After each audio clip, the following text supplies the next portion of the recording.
il faut d'abord situer la position du problème pour permettre à toutes les parties et les mouvanciers qui postent des choses pour dire ah non, que ça c'est la violation de la souveraineté, et de l'autre côté, donc ceux qui se réjouissent et demandent à ce que l'État puisse exécuter cette décision. Les recommandations du groupe de travail diffèrent complètement des résolutions des Nations Unies où, au cours de l'Assemblée générale, un État porte plainte, pose un problème de violation des droits et l'Assemblée générale des Nations Unies décide donc de prendre une résolution pour condamner donc cette action. C'est ainsi que les Nations Unies, l'Assemblée générale des Nations Unies lors de sa session, ou même le Conseil de sécurité, saisi d'une affaire de violation des droits de l'homme ou bien de ceci, prend une résolution et demande instamment donc à l'État indexé de se conformer aux dispositions de la Déclaration universelle des droits de l'homme et de se conformer donc aux recommandations, de se conformer donc à l'esprit de la communauté internationale. Parce que nous sommes dans une communauté et nul ne peut se lever et se comporter donc comme un animal, et parce que lui a la force, etc. Donc c'est ce qui justifie même le fait que les gens sont en train de condamner la Russie.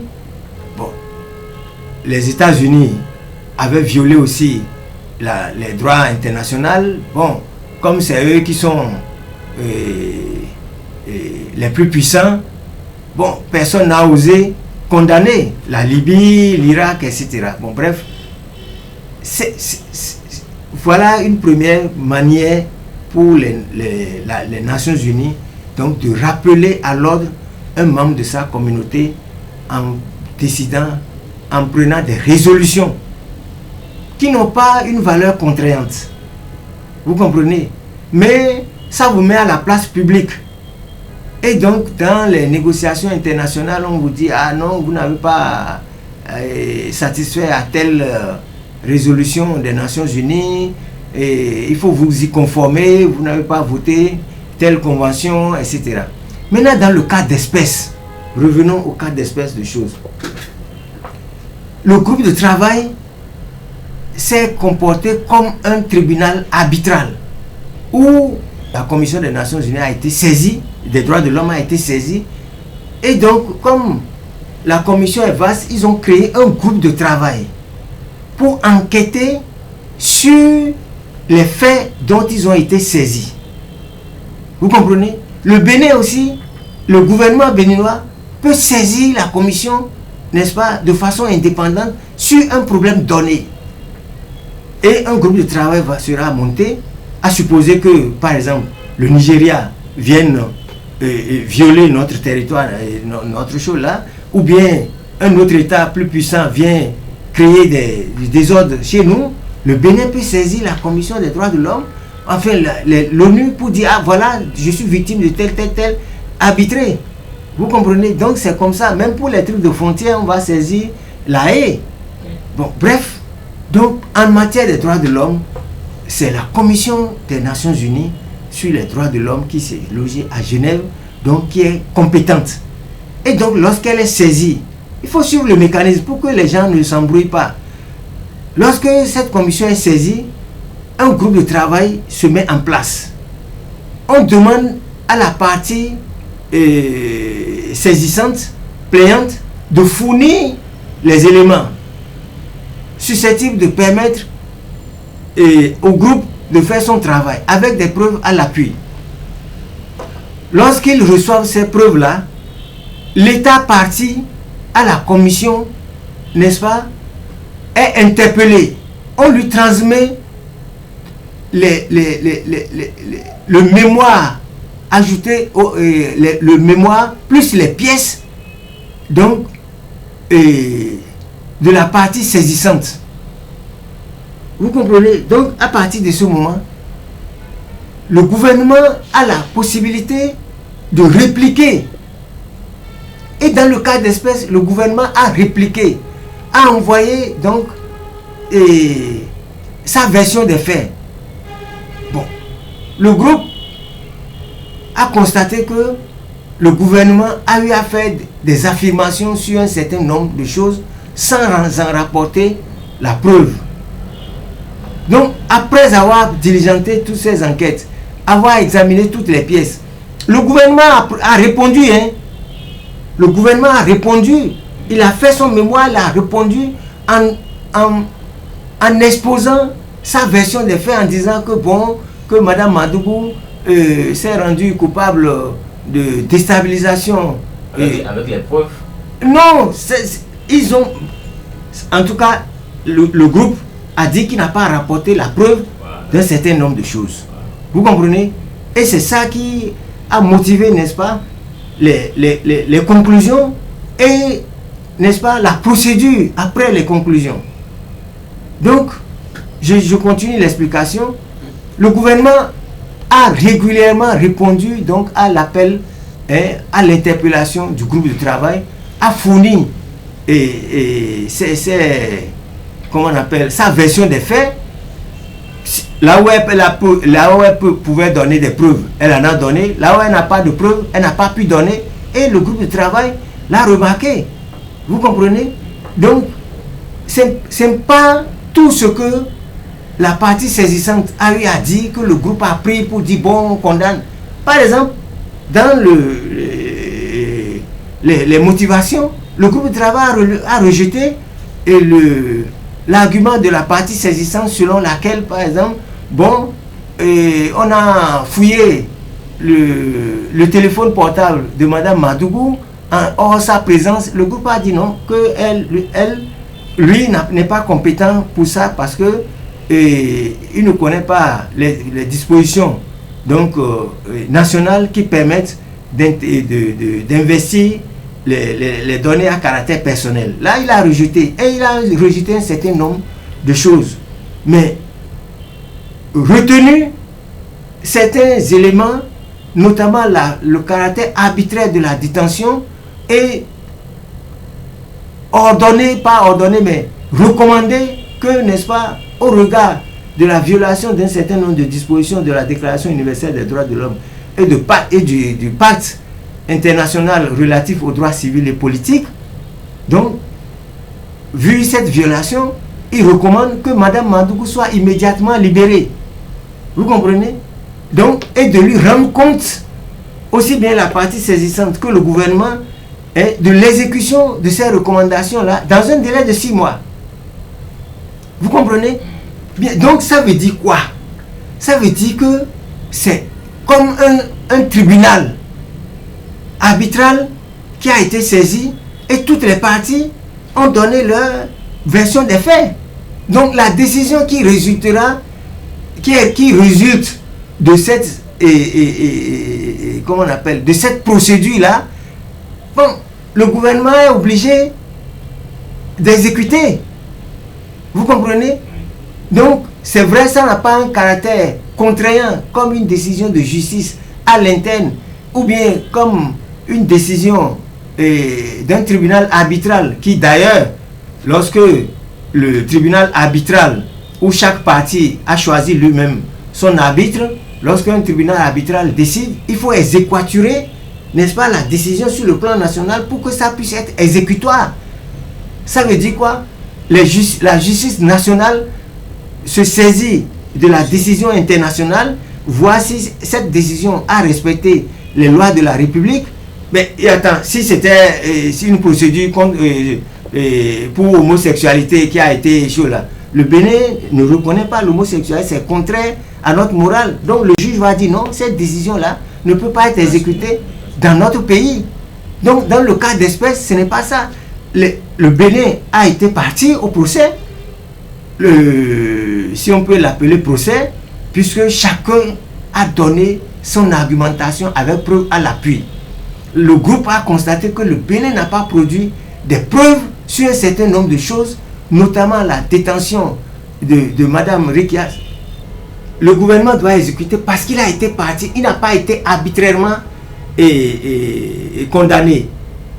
Ce n'est pas une résolution donc unilatérale qui a été prise pour lui dire fais ceci, fais cela. Donc lui-même savait que le groupe de travail va sortir une décision à l'issue, n'est-ce pas, des investigations. À l'issue de l'enquête, va sortir une résolution, soit une recommandation, dans le cas d'espèce, c'est une recommandation qui a presque une valeur de décision. Mais malheureusement, les décisions des organisations, des groupes de travail, des organisations internationales sur telle ou telle violation des droits, telle ou telle situation politique ou économique, donc ne sont pas contraignants pour les États. Vous comprenez? Donc c'est pourquoi on parle de résolution au lieu de décision. Une décision, elle est exécutoire, par la force au besoin. Par la force au besoin. Alors que la recommandation, donc, c'est inviter, n'est-ce pas,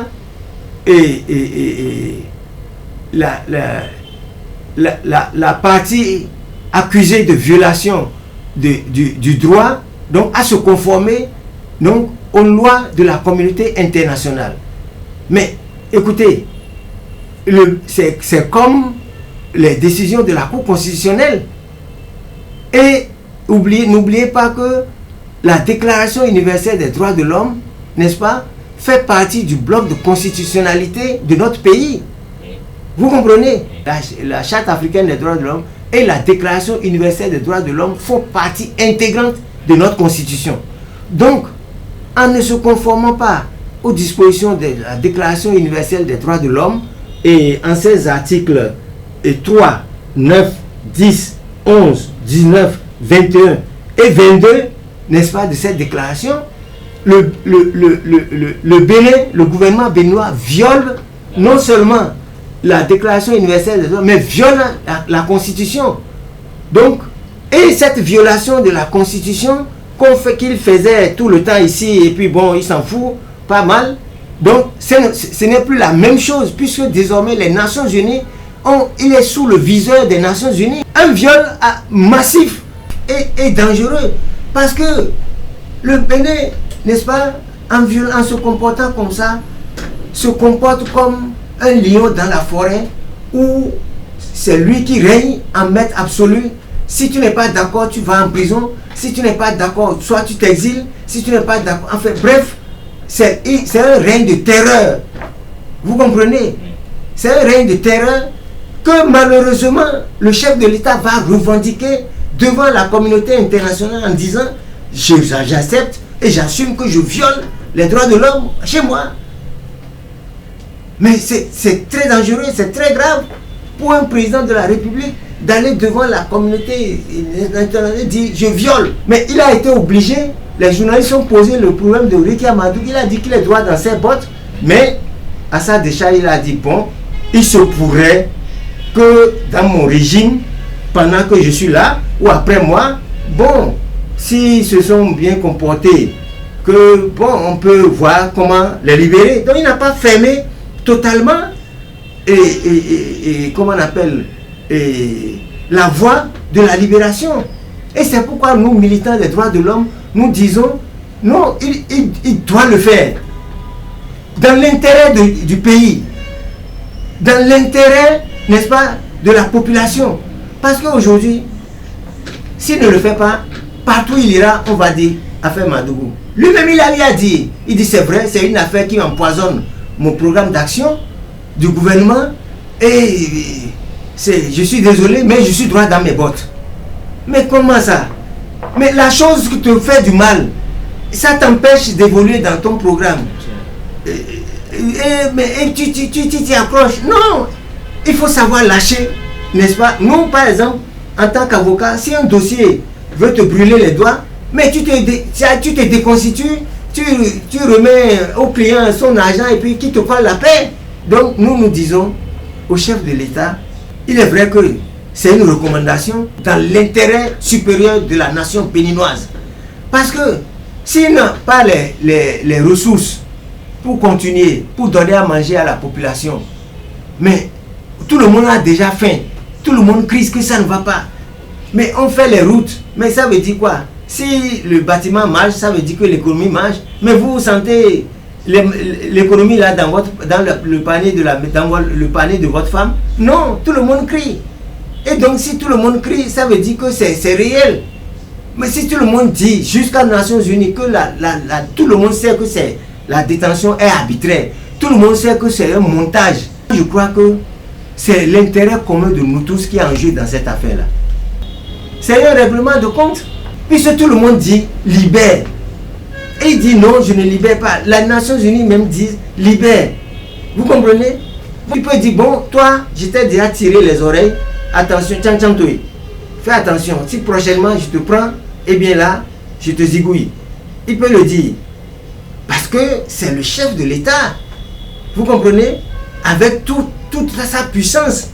Mais sa puissance là, c'est le peuple qui lui a donné ça. Vous comprenez?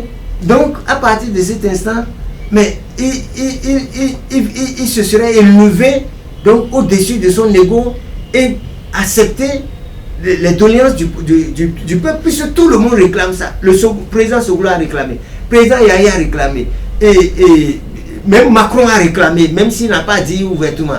Il a été obligé de se justifier devant les journalistes. Maintenant, les Nations Unies, dans lesquelles lui-même le Bénin a été admis, et tout le monde a applaudi ici, ah voilà, on respecte les droits de l'homme. Voilà, on nous a admis commission béninoise, commission des droits de l'homme de l'ONU, c'est pas africain ici, oh non, vous, africain ici, là, c'est petit. Nous sommes jusqu'à Nations Unies. Vous comprenez? Et les gens ont paradé pour ça. Maintenant, les conséquences arrivent, et on dit quoi? Que non, que c'est souveraineté. Non, là, c'est pas affaire de souveraineté. Tu as été parti au procès, on te dit d'exécuter, tu exécutes. Puisqu'il a été dit, dans les 6 mois, aussi bien, et comment ils ont appelé la partie saisissante, et aussi bien le gouvernement, dans les 6 mois, n'est-ce pas, de lui rendre compte sur l'exécution de cette résolution-là.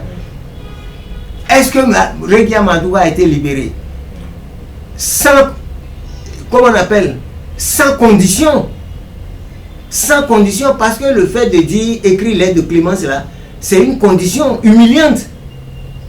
Vous comprenez? Le groupe des Nations Unies a dit non, que c'est pas ça. Il faut la libérer sans condition. Et immédiatement. Et les gens disent ah non, mais comment, qu'ils ne comprennent pas. Vous demandez quelque chose à quelqu'un que vous savez qu'il ne va pas faire et vous dites encore immédiatement. Non, c'est une vue bornée de l'esprit, c'est pas comme ça. Ça, c'est les Clébés qui racontent des choses comme ça. Il s'agit d'une organisation très sérieuse. Quand ils disent des choses, ils savent pourquoi ils le disent. Vous comprenez? Donc, c'est pas qu'on manque de respect au président Talon pour dire immédiatement. Non, c'est une recommandation. Vous comprenez? Donc, et il va voir comment, dans les jours qui suivent, donc exécuter cela, puisque dans les 6 mois, ils vont retourner encore aux Nations Unies pour justifier pourquoi il n'a pas respecté la résolution, pourquoi soit il a respecté, mais il n'a pas indemnisé, tout ça là, il doit justifier cela. Le dispositif, je conclus, en rappelant à la population ce que le dispositif a dit. Ça là, c'est l'observation finale. Compte tenu de ce qui précède, le groupe de travail rend l'avis suivant. On ne va pas tout lire. La privation de liberté de Mme Madougou est arbitraire en ce qu'elle est contraire aux articles 3, 9, 10, 11, 19, 21 et 22 de la Déclaration universelle des droits de l'homme, aux articles 9, 14, 19, 21, 22 et 25 du pacte international relatif aux droits civils et politiques et relève de la catégorie 1, 2 et 3. Vous comprenez? Donc, c'est l'une des conclusions donc, de ce rapport-là. Alors, ce rapport-là va plus loin et ne s'arrête pas juste à constater qu'il y a violation de ces dispositions. Je vous avais rappelé que la Déclaration universelle des droits de l'homme fait partie du bloc de constitutionnalité de notre pays. Donc le Bénin doit se conformer à cela. Bien. Alors, procédure de suivi. Après avoir décidé, n'est-ce pas, il recommande. Il dit que, conformément au paragraphe 20 de ces méthodes de travail, le groupe de travail prit la source, bon, ce que j'appelais la partie saisissante.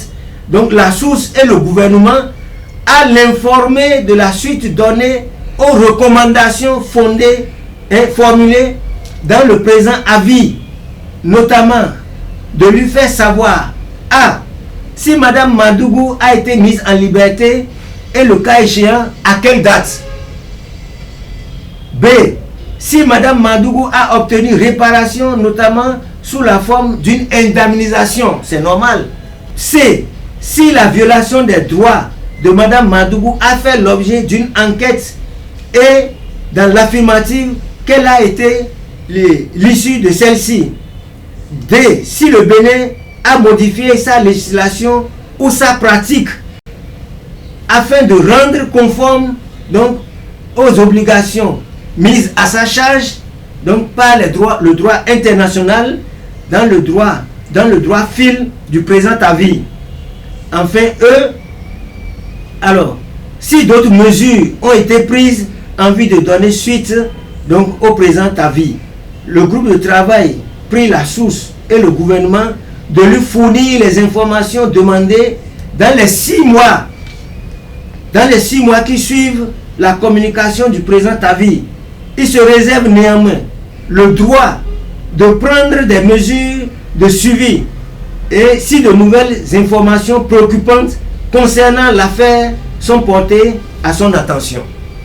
Donc voilà, j'ai tenu à lire et ne pas interpréter pour savoir que ce n'est pas moi qui le dis, c'est le groupe de travail donc, qui a dit que la détention est arbitraire et a fait des recommandations tendant à la libération immédiate de la dame, à son indemnisation et maintenant de prendre toutes les autres mesures pour se conformer donc, à la communauté internationale. Le Bénin, c'est pas parce qu'on est du Bénin révélé que bon, on a mis la dictature, on s'en est vanté, mais qu'on va se mettre au banc de la communauté internationale. Monsieur le journaliste, non, son comportement là porte préjudice à notre ventre, non seulement sur notre ventre, sur notre liberté, sur le vivre en commun. Sur le vivre en commun. Donc c'est pourquoi on dit il faut lâcher du lest. Il faut lâcher du lest.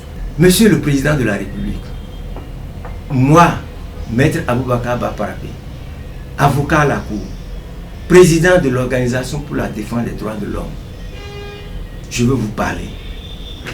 Je vous parle non seulement au nom de mon organisation que j'ai l'honneur de diriger, mais au nom de tout le peuple béninois qui vous a élu à 67%.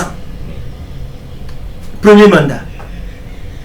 Qui vous a encore réélu. C'est un poison que vous avez là, une épine que vous avez dans votre gorge et vous ne pouvez pas avaler. Faites un sursaut, c'est-à-dire faites un sursaut d'humanité et maintenant faites l'amnistie. Parce que toutes les acrobaties que vous faites pour pouvoir garder, disons, la haute main, non, vous allez, même si vous pouvez faire une grâce en disant attention, bon, cette fois-ci encore, je laisse. Mais la prochaine fois, je serai impitoyable. Parce qu'elle n'avait pas été impliquée dans les trucs amitiés en 1999, donc on ne peut pas dire qu'elle est récidiviste, ni Joël Aïvo.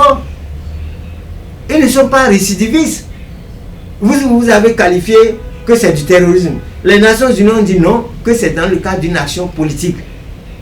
Bon, maintenant, c'est plus nous qui disons, c'est les Nations Unies qui ont dit.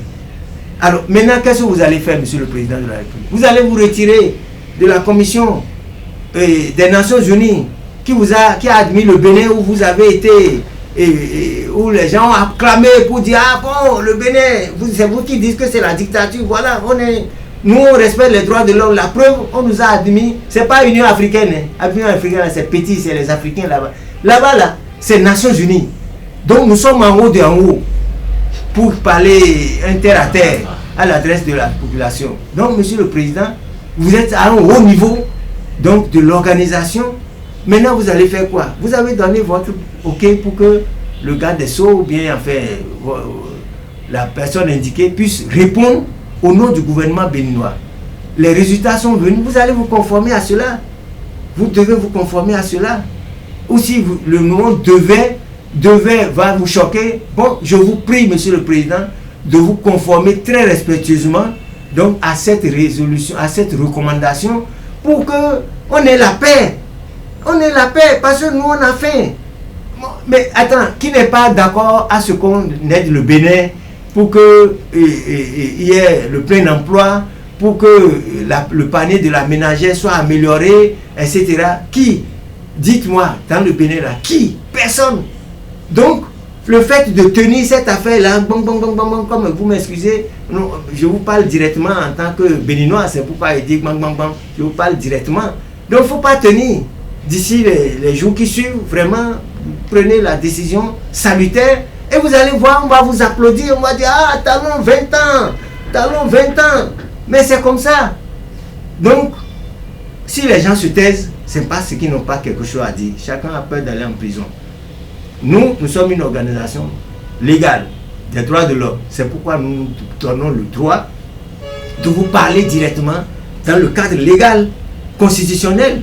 Je suis un avocat, je suis obligé de vous parler non seulement en tant qu'avocat, mais également en tant que président d'une organisation respectable des droits de l'homme qui s'appuie sur la Constitution pour pouvoir faire ses actions légales. Merci Monsieur le Président, je vous remercie. Rendez-vous dans quelques jours pour la libération de Ricky Amadougou et de tous les autres. Je vous remercie.